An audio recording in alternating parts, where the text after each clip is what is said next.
You keep calling it a loss of motivation, because the more disturbing possibility is that you no longer want the life you worked so hard to want. You still recognize the plan. You can explain why it is sensible.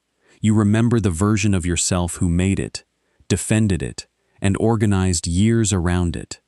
Yet when you try to move toward that future now, something in you goes quiet.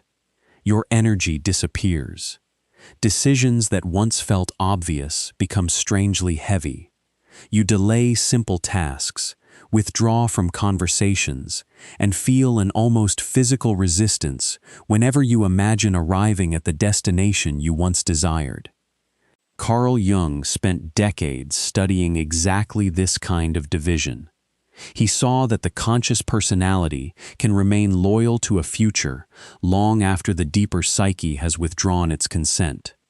What looks like confusion on the surface may be a conflict between the life your ego arranged and the life your whole personality is now demanding. That does not mean every difficult goal is wrong. It does not mean resistance is always wisdom, or that discipline no longer matters. Sometimes fear is fear.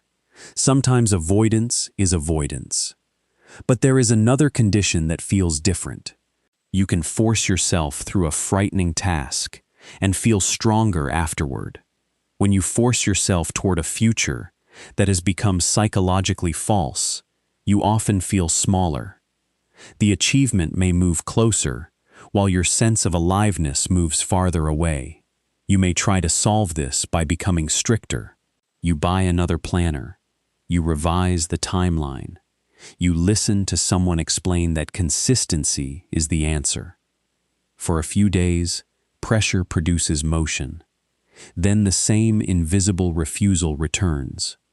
The calendar fills, but the future behind it feels vacant. You are not merely tired of the effort. You are beginning to suspect that the person who would complete this plan is no longer the person you are becoming. This suspicion is frightening because the plan carries more than practical goals.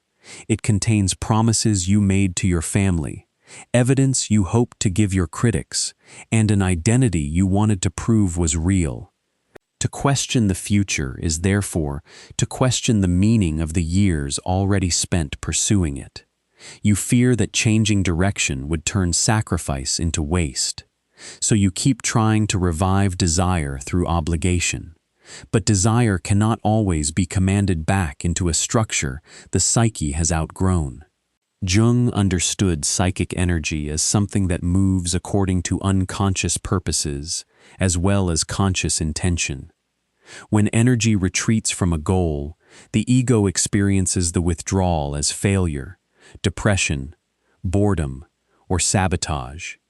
Yet the unconscious may be interrupting a one-sided development. It may be refusing to keep financing an identity that excludes too much of you. The future you planned was designed by a particular version of your conscious mind. That version had specific fears, loyalties, wounds, and assumptions. It may have chosen security because uncertainty once felt unbearable. It may have chosen status because being overlooked once felt humiliating. It may have chosen usefulness because love seemed conditional on what you could provide. The plan was not necessarily foolish. It may have been an intelligent solution to an earlier psychological problem. But a solution can become a prison when the problem that created it is no longer the central problem of your life. Jung called the broader process individuation. Individuation is not becoming more impressive, more independent, or more unusual. It is the gradual movement toward psychological wholeness. The conscious ego learns that it is not the sole authority within the personality. Dreams, symptoms, repeated conflicts, fantasies, aversions, and unexplained losses of energy begin to reveal parts of the self that the official life has ignored.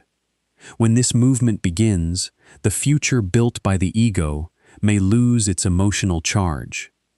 The plan remains logical, But logic is no longer enough to animate it. A deeper center of the personality, which Jung called the self, begins reorganizing what deserves energy. The self does not speak in neat instructions. It often speaks first through disruption. A person sits at a kitchen table before sunrise, with a laptop open to an application that would secure the promotion pursued for 3 years. One hand rests on the trackpad, but the form remains unfinished. A phone lights up with a message asking whether the application was submitted, and the screen is turned face down without a reply. The coffee grows cold while a small sketch is drawn on the edge of a printed resume.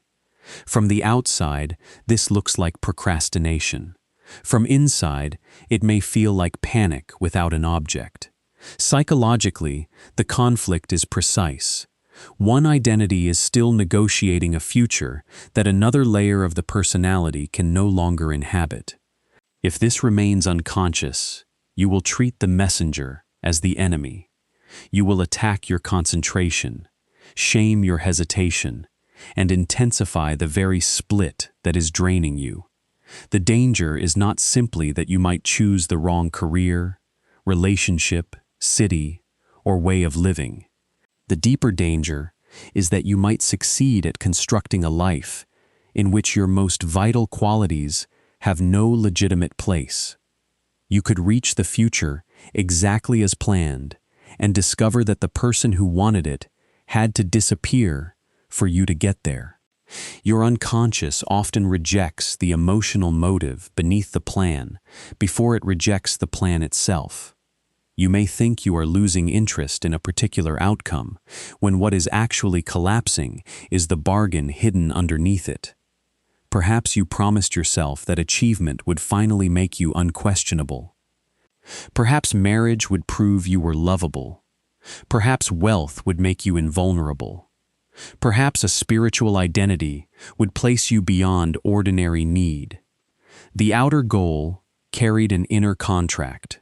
Once you arrived, an old wound would no longer be able to reach you. Jung repeatedly traced conscious ambitions back to compensations in the unconscious.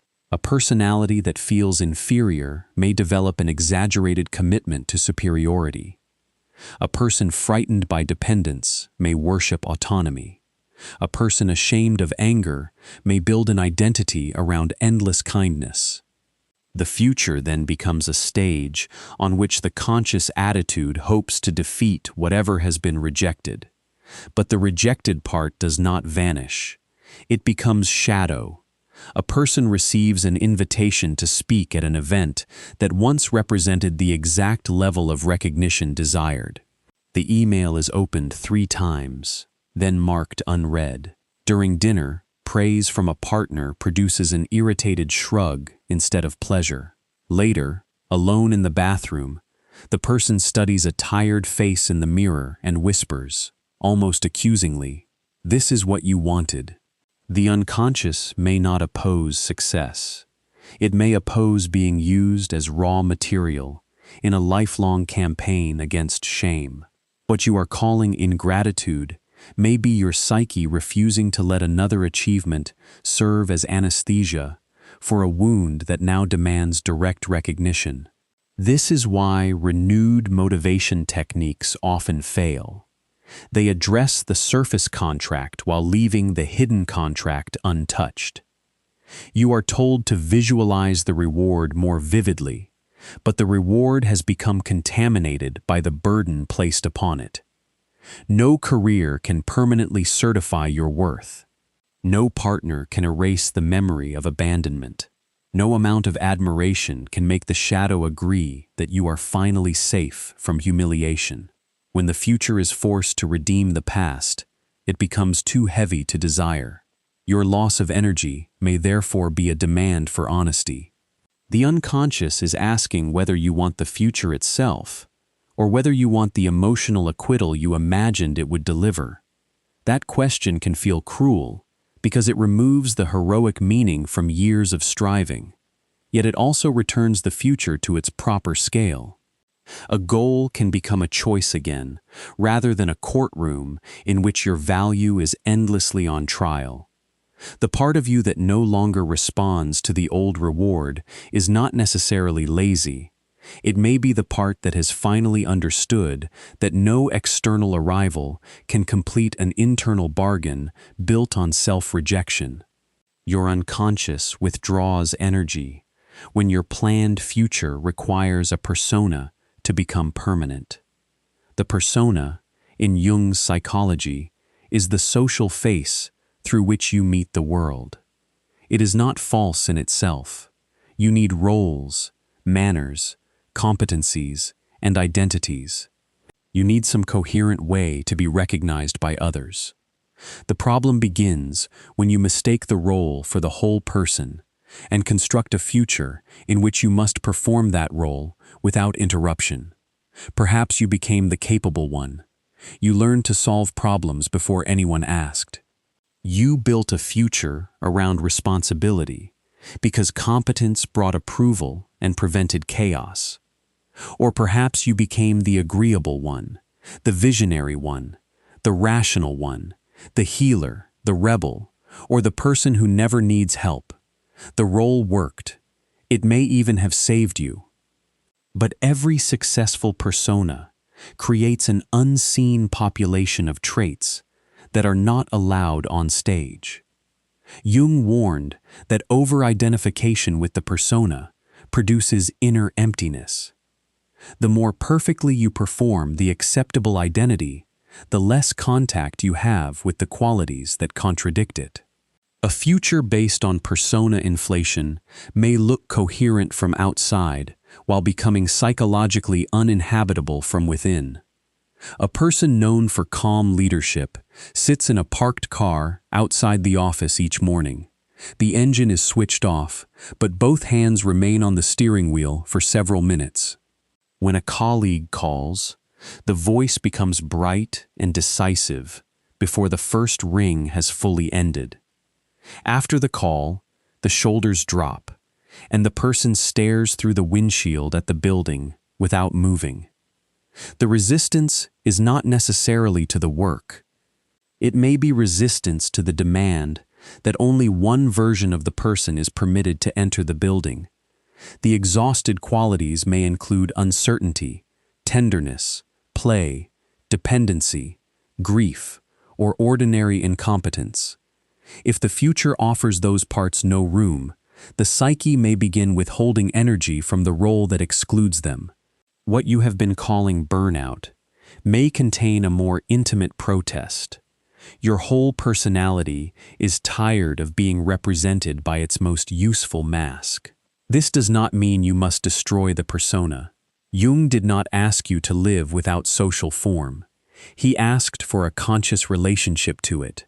You can be capable without making incapacity shameful. You can lead without pretending never to need guidance. You can care for others without turning your own need into evidence of failure. The persona becomes dangerous when your future depends on never being caught outside it. The unconscious often introduces this correction through embarrassing desires. You may long for a slower life after building an identity around ambition.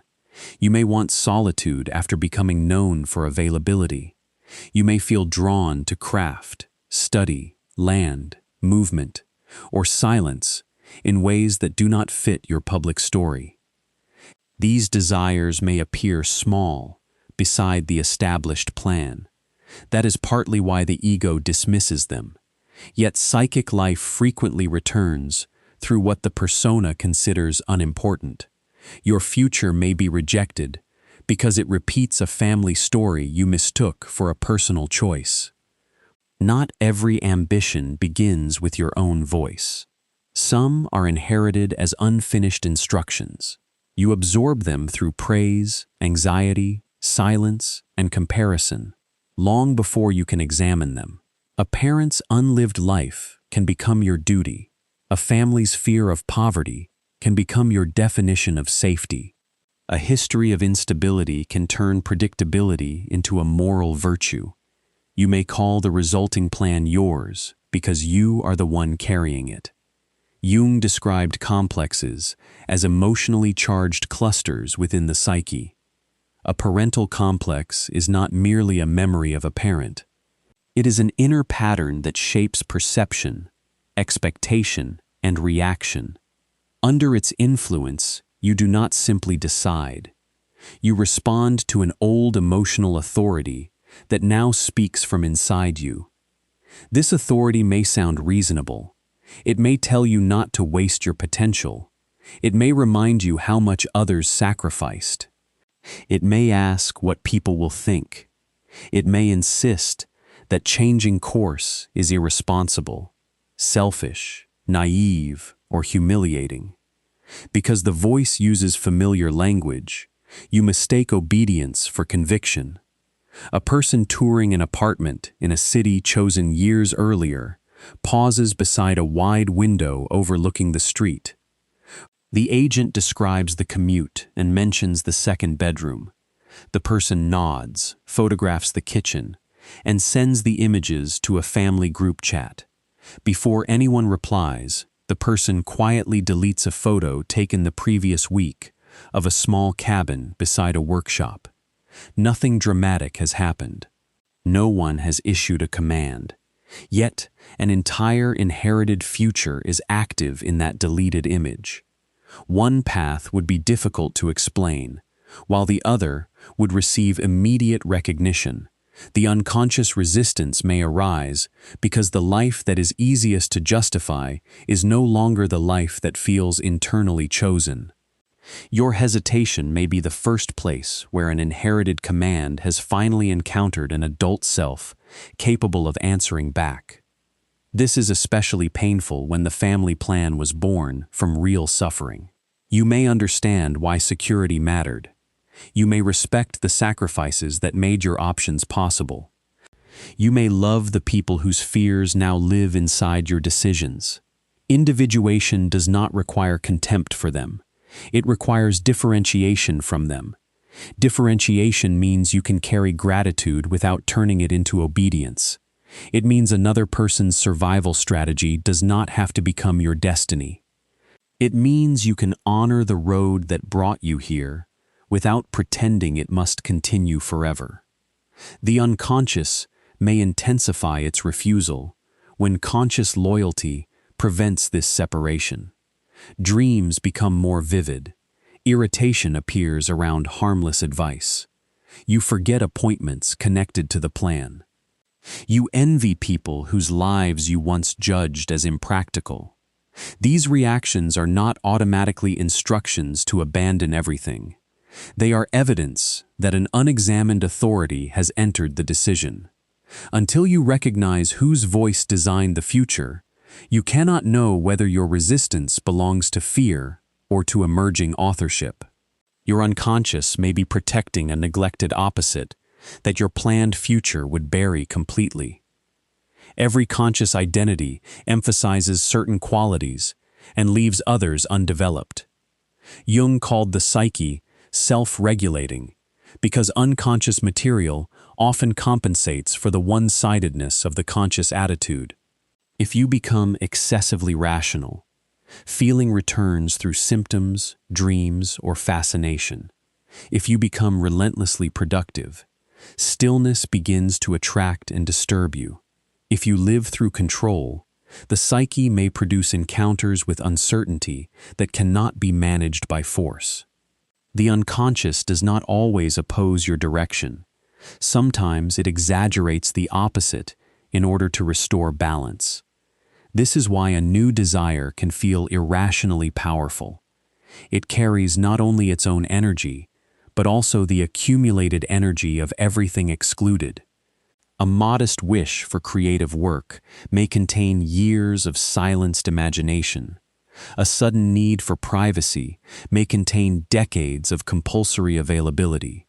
A longing to study may carry the life of a mind used only for practical service. The intensity seems disproportionate because the neglected opposite has been waiting.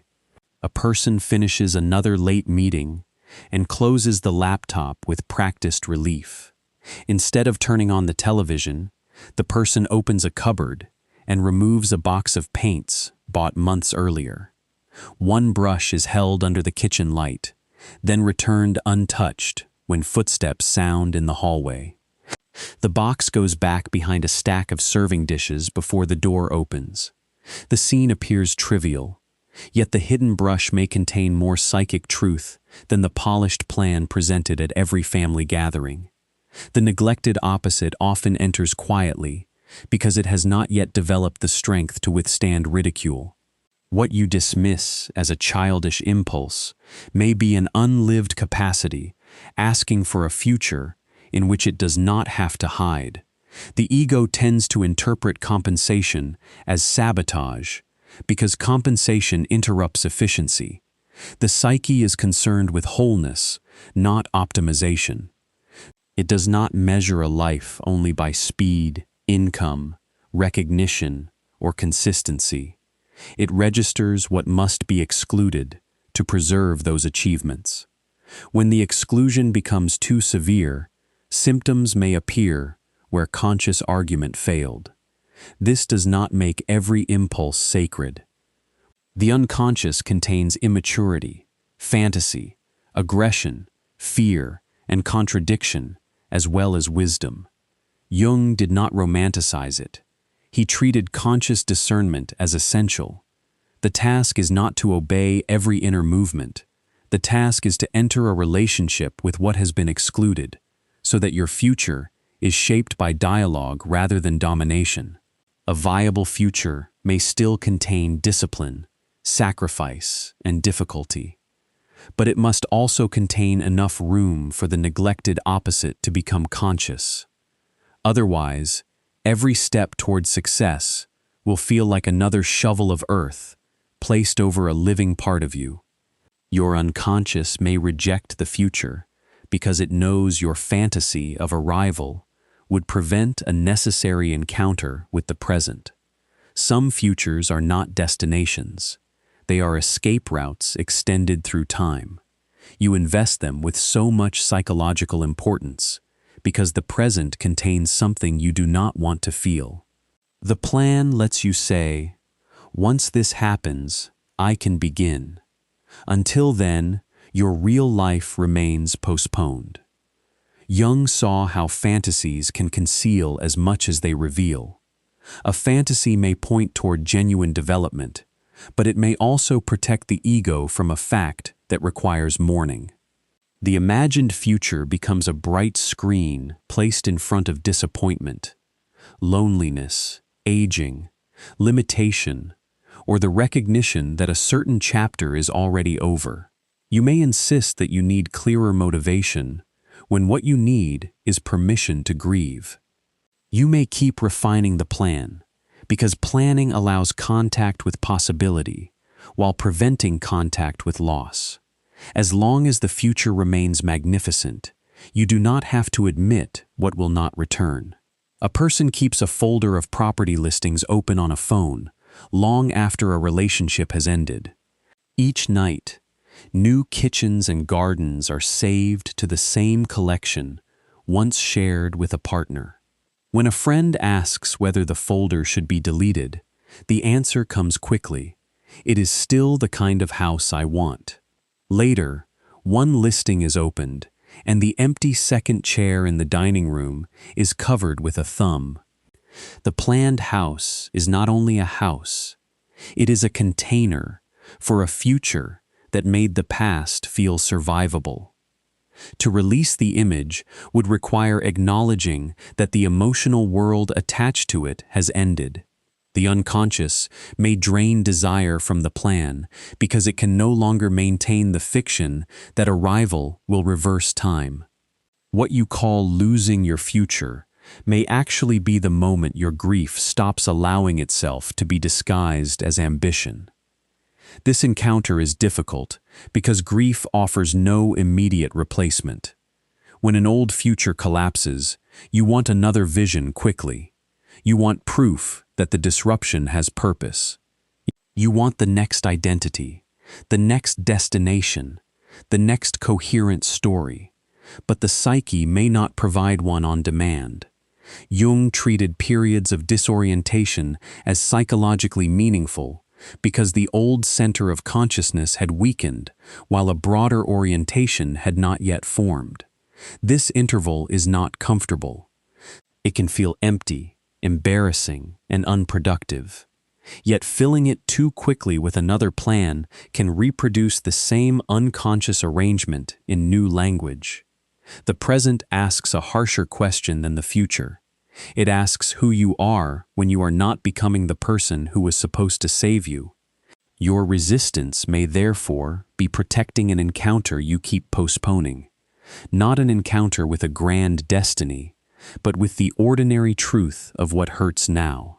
The unlived day, the relationship that cannot give what you need, the success that did not heal you, the body that has carried years of pressure, the loneliness hidden beneath independence, the anger concealed by spiritual explanations. When the unconscious closes the road forward, it may be because the feeling you abandoned in the present has become the only honest place to begin. Your unconscious does not reveal a new future until you can tolerate not knowing who you will be without the old one. The ego wants transition to operate like replacement. One plan should end only when another is ready. One identity should be surrendered only after the next has been named. You want continuity because continuity preserves the sense that you are in control. But deep psychological change often includes an interval in which the familiar identity dissolves before the emerging one has language. Jung's work on transformation repeatedly returned to images of descent, darkness, and containment. These images did not glorify suffering. They described what happens when conscious certainty can no longer organize the whole personality. The psyche withdraws projections from the old future, and the energy once attached to clear goals returns to an unformed inner state. This state can resemble stagnation. You may have fewer answers, less enthusiasm, and little desire to explain yourself. Activities that once confirmed your identity feel theatrical. Advice irritates you because it assumes the problem is a missing strategy. Even encouragement can feel invasive when it pressures you to become definite before something new has actually formed. A person attends a reunion and is asked the familiar question about what comes next. A polished answer begins automatically, then stops. The person looks down, folds a paper napkin into smaller squares, and says, "I do not know yet." On the drive home, shame rises first, then an unfamiliar sense of relief. The relief matters. It does not prove that uncertainty is the final destination. It reveals how much energy was spent defending certainty that no longer existed. The unconscious may be rejecting your planned future, partly so that you can experience yourself without the protection of a convincing answer. What feels like the humiliation of having no direction may be the first honest space in which a direction, not built from fear, can eventually appear. This is where the temptation to imitate someone else becomes strongest. When your own symbols are unclear, another person's certainty looks like rescue. You may adopt a new philosophy, career, relationship ideal, or spiritual language with sudden intensity. The borrowed future restores motion. It also helps you avoid the vulnerability of waiting for your own psyche to speak distinctly. Jung insisted that individuation cannot be copied. The forms that express wholeness differ from person to person. The task is not to become eccentric for its own sake, but to recognize the specific pattern of your own life. A borrowed answer may be admirable and still be wrong for you. The unconscious often tests this by removing emotional energy from imitation. You may understand why another person's path should inspire you, and still feel nothing when you attempt it. That absence is not always cynicism. It can be discrimination developing beneath consciousness. You are not required to manufacture certainty to make other people comfortable while your deeper orientation is still taking shape. The most uncomfortable truth is that your old future may still be possible.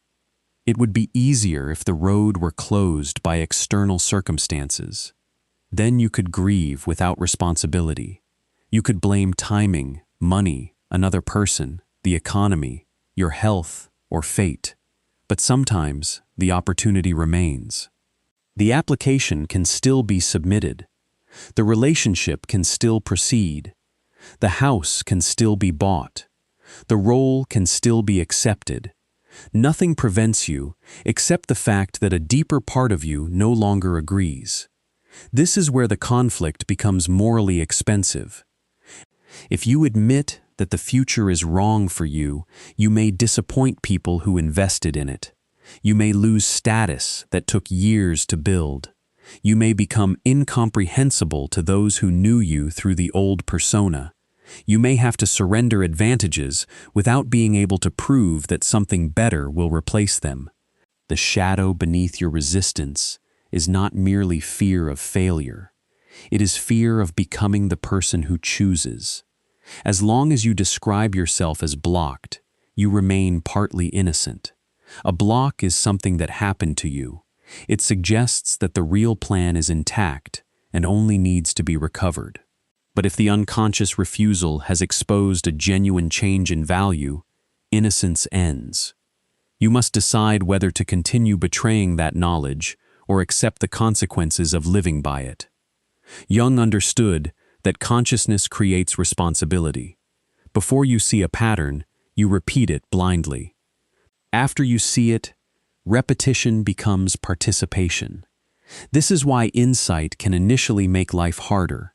It removes the comfort of not knowing, while offering no guarantee that courage will be rewarded. A person drafts a message declining a secure position and leaves it unsent overnight. In the morning, a parent calls to celebrate, before the decision has been announced. The person listens, says very little, and looks at the cursor blinking after the words, "I am grateful for the offer." The hand does not shake because the choice is unclear. It shakes because the choice is becoming clear. You may want the unconscious to give you absolute certainty before you accept such a cost. It rarely does. Psychological truth does not always arrive as confidence. Sometimes it arrives as the inability to keep saying yes without feeling your inner life contract. There is also vanity in the old future, and that must be faced without pretending it makes you shallow. You may have imagined how your life would look to former friends, skeptical relatives, or people who once underestimated you. You may have rehearsed the moment when achievement would make explanation unnecessary. Releasing the plan means releasing an audience that has lived in your mind for years. Without that audience, some ambitions lose their light. This can produce anger. You may resent the psyche for changing after you sacrificed so much. You may feel cheated by your own development. You did what was asked. You became disciplined. You endured. Now the reward no longer tastes like a reward, and no one can reimburse the years organized around it. That anger belongs here. It should not be covered with easy language about redirection or divine timing.